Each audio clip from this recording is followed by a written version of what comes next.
Hi, I'm Daniel Lucas, and welcome to Book 101 Review. Book 101 is all about the books that I read for the last 40 years. And today I have my special guest. She's my feature author of the month of February, award winning and best selling author, no other than Miss Raven Oak. Hi. Like I said last time, I'm a science fiction and fantasy author out of the Seattle area, and I am a word geek, meaning that I absolutely love to study the history and etymology and linguistics of words. Yes, definitely. So, Miss Raven Oak, thank you so much for sharing your talents to the world. We are looking for more award-winning and best-selling things. So, what one of your book that we're gonna talk about today? Yeah, we're going to talk about Amaskan's Blood. It is book one in my Boahim trilogy. It's probably my most known work, and the trilogy will be finished this year on the series 10-year anniversary. But yeah, it's definitely my most award winning book as well. And so, yeah, I'm happy to talk about that today. Definitely. So, what are the central themes of Amaskan's Blood, and how are they woven into the narrative? Well, Amaskan's Blood is my most personal work in terms of fiction, which is to say that I was discovering my own history and my own family in a side of my family I didn't really know at the time that I was writing this. And so, one of the main themes of this series is the idea of our birth families versus our chosen or found families, and what that would look like in a fantasy world. So, how does the protagonist develop as a character throughout the story? Well, it's kind of interesting. Like a lot of epic fantasies, there are multiple point of view characters, and the main focus is Adelei, but there's also another character in Margaret, who is her sister, and they have not been a part of each other's lives in this story until this story happens. So growing up, they were apart. Adelei is this very strong person in that she's an Amaskan, and in this world, you can kind of think of them like half monk, holy order, and half assassin. So her job is to actually go out and kill people who are evil. They only kill specific people. So she has this tenet that she believes, and she has this idea of what justice is. And then her sister is this princess who's spoiled and has no idea what the real world is like. And in very bizarre ways, when I'm writing it, these two characters kind of do a little bit of a switch in that Adeline learns what it is to serve others and not necessarily her holy order. She learns what it is to be part of a family that is, again, not part of a religious idea. And her sister learns some hard truths about the world out there and what it was like for her sister to grow up. And so they learn from each other. And in that, that's part of that character development that I think a lot of people identify with, because we're constantly being introduced to different people that have different ideas than ourselves. And how do you marry that with your own ideas? Interesting. Miss Raven, interesting indeed. So, what role does the concept of identity play in Adelaide's journey? Well, I mean, she spent 18 years growing up into the idea of serving the gods, serving justice, and going out there and basically murdering for hire for people who needed somebody to get them justice. Um, and so she thinks she has it all figured out. But as she's going through the events of the book, she realizes there's so much she doesn't know. There is so much out there to still learn, and her identity is constantly changing. What she thought were truths about her birth family weren't truths at all. The people she thought were her chosen family were lying to her to some degree. And so she's constantly trying to figure out where she fits in the world and what that looks like going forward. So, Miss Raven, how does the relationship between Adelei and her family shape the story? Well, I mean, this at the core, for all that there are all of these different events going on, and it's typical epic fantasy and having intrigue. Her story with her families, that is the story. You don't really have any of this mattering unless you're focusing on, again, her relationship with her chosen family versus her birth family, and the ever changing course that happens throughout the story with that. So, what is the significance of the Amaskans and how do they impact the world of Bohemian trilogy? Boahim. hmm so when I was developing this, the idea is that there used to be this continent used to be known as the Kingdom of Boahim, and like a lot of civilizations, there was a period of unrest, and during that period of unrest, the people fought and were like, we don't want to be ruled by you anymore. And Boahim broke into 12 different kingdoms. And so we then saw the rise basically of 12 different countries. Those countries became known as the Little Dozen Kingdoms. And in that, you have this focus on whether or not kings were really helping everybody. With a lot of monarchies, kingdoms, and things of that nature tend to focus on the wealthy, the people of power, nobility. Um, but if you have, some guy who makes shoes for a living over here and his daughter is murdered, who gets justice for him? Who makes sure that the bad guys pay? At the time that I was thinking about this, I was going through another watch of the TV show Leverage, and Yes. they are a bunch of criminals who do heists to basically get justice for, well, the people who laws don't fit. And that was kind of the inspiration for the Amaskans. They wanted to be able to be hired by anybody, whether you had the money to pay them or not, for them to get justice, to serve the god Anur, who is the god of justice in this world, and to make sure that, you didn't have to have a king in your pocket and on retainer to make sure that bad guys were punished. Certainly. So, how did you balance action, character development, and the world building? We talked about this a little bit in the first episode, and if you haven't listened to the first episode, go listen to it. Quick Yes. plug.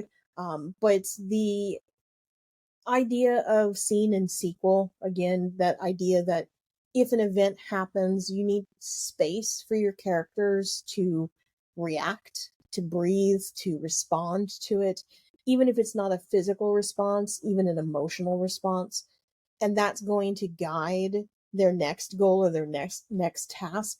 And as Yes. long as I'm giving space for my characters to respond to what's happening to them, particularly emotionally, I feel that that does balance not just tension, but again, action versus your character development. So, what challenges does Adelai face as she navigates her role as both an Amaskan and a member of her family? Well, I mean, she is 19 in book one. And while I did not write this specifically to be young adult, she does have some of the same conflicts that a 19-year-old would have. She's been raised to be a Amaskan, and so she's probably a lot more wise and older mentally than a 19-year-old, but she's still a 19-year-old. She still wants to have a family and be loved and all of the things that come with being a new adult. Um, and so, she has some of those conflicts. She also has the conflict of discovering that magic is alive. For a good chunk of the book, they think magic isn't really a thing anymore, that it died off long ago. And to discover that there are people out there doing some very evil things with magic is startling. It's concerning, and it does rock the very core of a lot of her beliefs. And so she definitely has those kinds of struggles in addition to all of the familial tension. Very well said. Ms. Raven, beautifully articulated. And how does the political intrigue in the story affect the plot and the characters?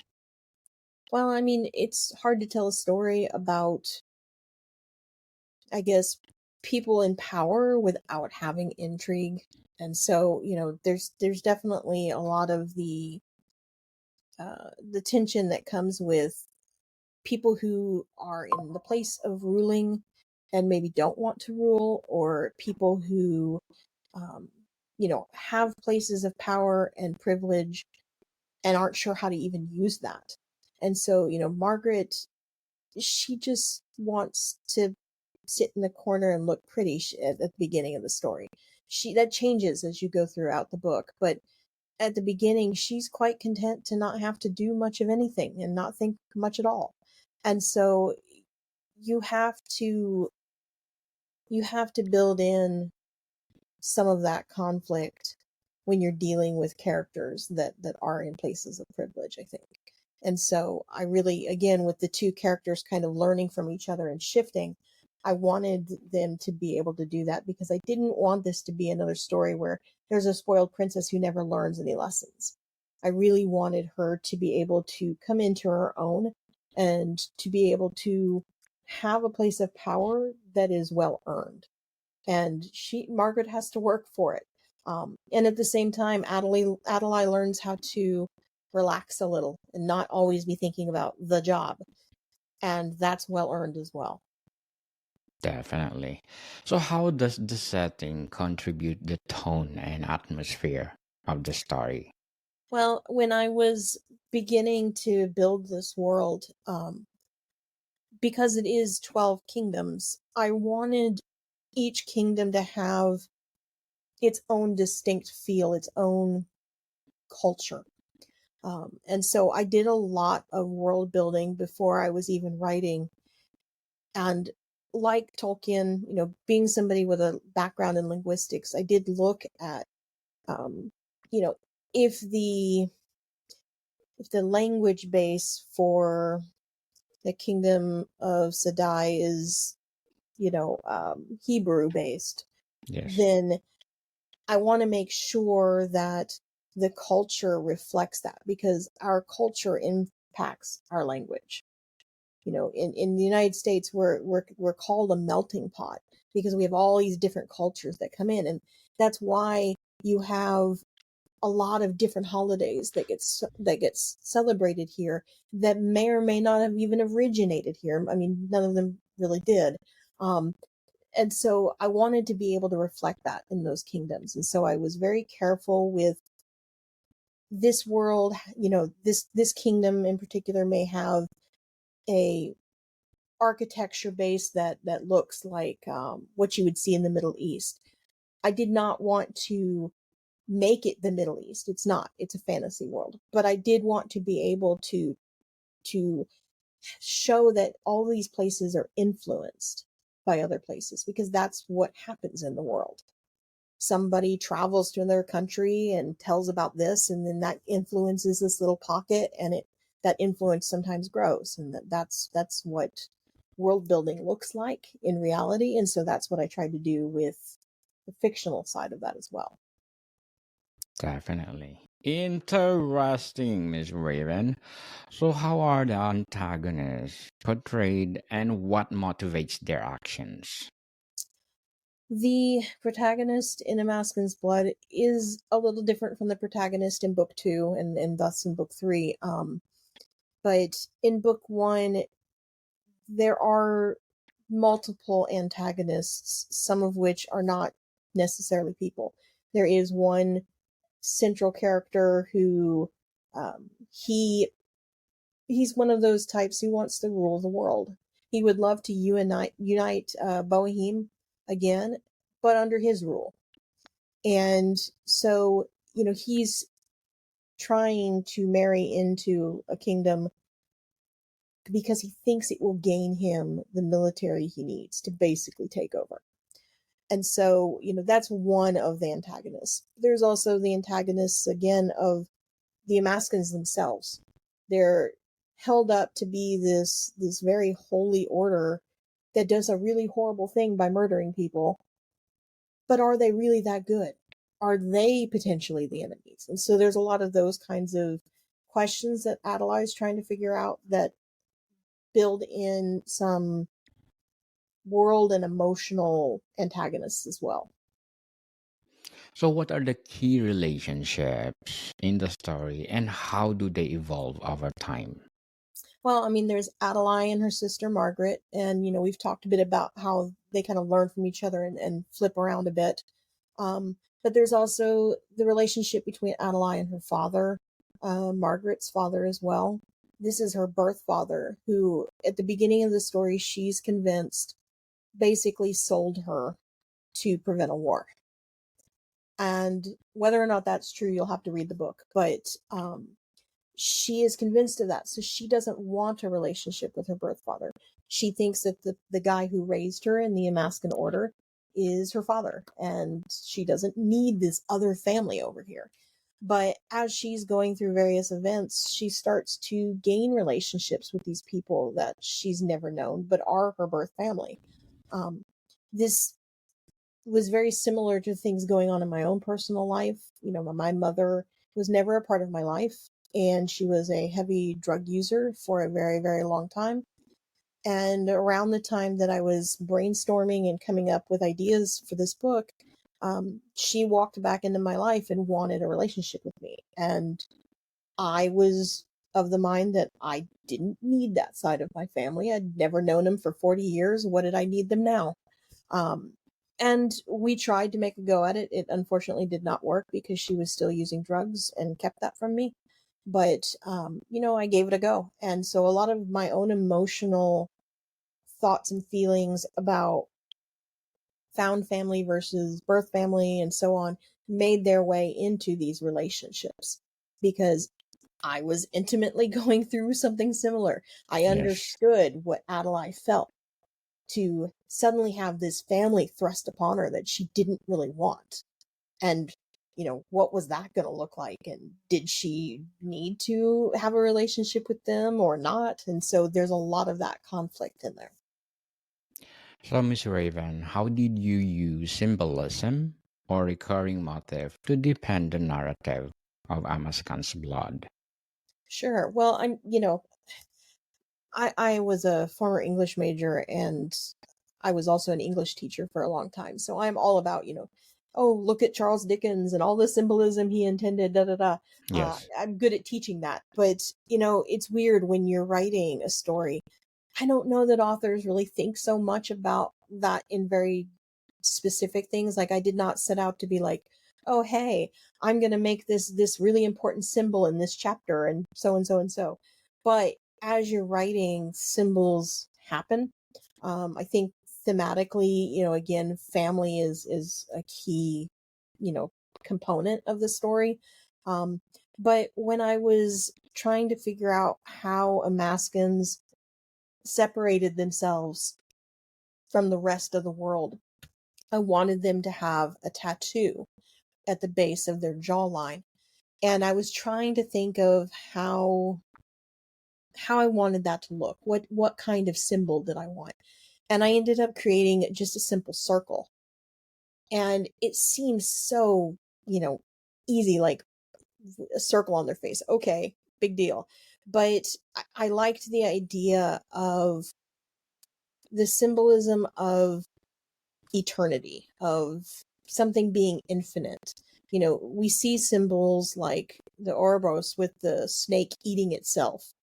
But on the flip side of that, we see things like the infinity symbol, the 8 turned sideways.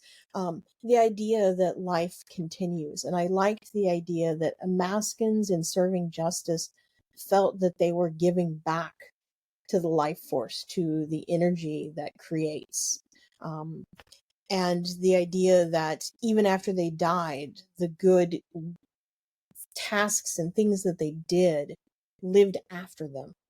And so for me, a circle, even though it was a simple little symbol, it meant a lot. There was a lot of depth to that. So, Miss Raven, Amaskan's Blood is award-winning and best-selling author.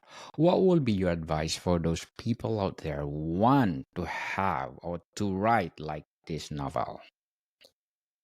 I think reading a lot is incredibly important. Back when I started writing, everybody who was writing was reading. But I've seen a trend, at least on social media these days. There are a lot of newer writers out there. They're like, well, I don't have time to read. You have to make time to read. If you're not reading what your contemporaries are writing, if you're not reading the classics of where we came from, our history, um, you're not going to evolve as a writer the way you should. I grew up reading a lot of, Anne McCaffrey and Mercedes Lackey, and, even things like Robert Jordan and the roots of epic fantasy, Tolkien, things like that. But even now, I read the newer epic fantasy that's out there too, because I want to see what people are doing in the genre. What are they doing differently? What's um, being inventive and new, so that I can be like, oh, hey, that's a really cool thing. Maybe I should give thought into, more symbolism or more this or whatever. It's a way for us to learn and get our writing chops in better order. Miss Raven, thank you so much for your advice. Thank you very much. So, what elements of the story make it unique within the fantasy genre of Amaskan's Blood? Well, I mean, I think having almost solely female point of view characters or protagonists, it can be unique in epic fantasy. A lot of epic fantasy is written by white men, and they tend to focus on male centric stories. I also have a character in this series who is in her late 50s and is a badass warrior. And that's rare. We don't typically see older women who are still fighting fit and awesome and kicking butt. They tend to be retired and grannies. And there's nothing wrong with that. But, it's also nice to see that as well. I also tend to try to focus on characters that are more neurodivergent or members of the queer community in some way. I try to be, equal opportunity for all types of people that walk this world to exist inside of a fantasy or epic fantasy world. Yes, definitely. So, how does Amaskan's Blood set the stage for the rest of the trilogy?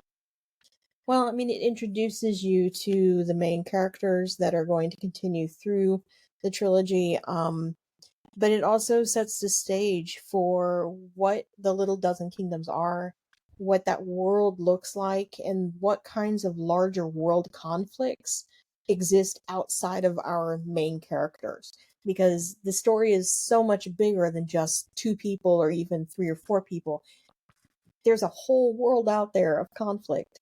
And when events that happen at the end of book 1 happen, um, it really sets the stage for the explosion of drama and trauma and chaos that happened with book 2, which is Amaskan's War.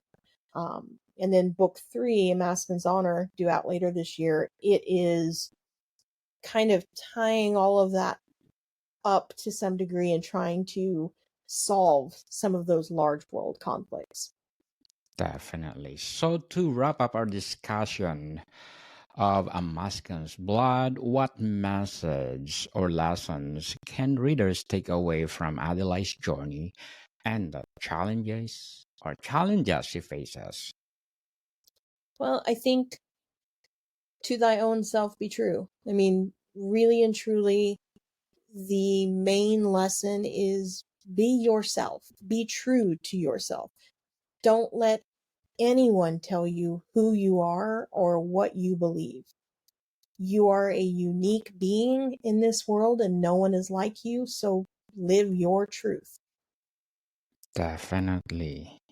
So, Miss Raven Oak, thank you so much for sharing this award winning and best selling novel of yours. We are looking for more award winning and best selling novel this year. So, can you please invite our listeners to support all your books? Sure, again, head over to ravenoak.net and you can find all of my books and stories in various anthologies and so on, as well as links to where to get them. Books are pretty much available internationally. So head on over there, find me on social media, and let's chat. Yes, people, let's support Miss Raven Oak because if you support her, more award-winning and best-selling novels to come. So, Miss Raven, thank you for your time. No problem. Thank you for having me. More to come, people. See you soon.